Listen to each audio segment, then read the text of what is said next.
बहुत समय पहले की बात है। एक छोटे से गांव के किनारे एक जादुई जंगल था। कहते थे कि उस जंगल में पेड़ बातें करते थे, नदियां गुनगुनाती थीं और रात होते ही चमकते फूल अंधेरे को रोशनी से भर देते थे। लोग उस जंगल से डरते भी थे और सम्मान भी करते थे, क्योंकि वहां अलौकिक शक्तियां रहती थीं।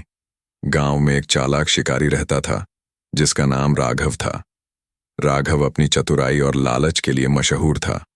उसने सुना था कि उस जंगल में एक सुनहरी मोर रहता है, जिसकी पंखों में अमूल्य खजाने की शक्ति छुपी हुई है।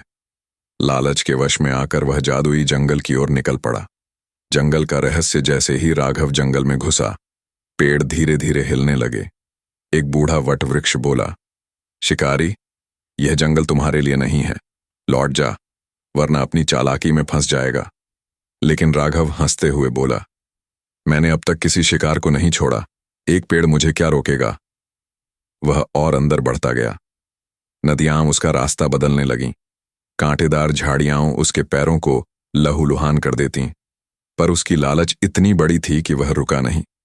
सुनहरी मोर से सामना आखिरकार एक खुली जगह पर उसे चमचमाता हुआ सुनहरी मोर दिखाई दिया। मोर की आंखों में गजब की चमक थी। उसने राघव से कहा, हे इंसान, अगर तुम मुझे पकड़ने आए हो तो याद रखना, यह जंगल चालाक को सबक सिखाना जानता है। राघव ने बिना सुने अपना जाल फैलाया और मोर के पीछे भागा।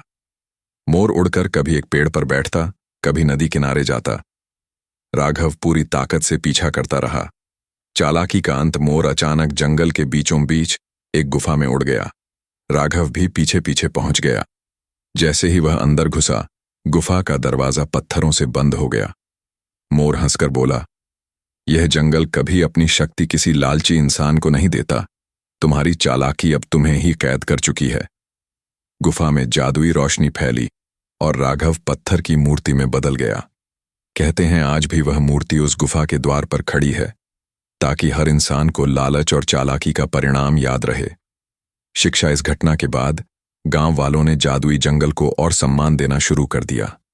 वे समझ गए कि लालच इंसान को बर्बादी की ओर ले जाता है और प्रकृति हमेशा अपनी रक्षा करना जानती है।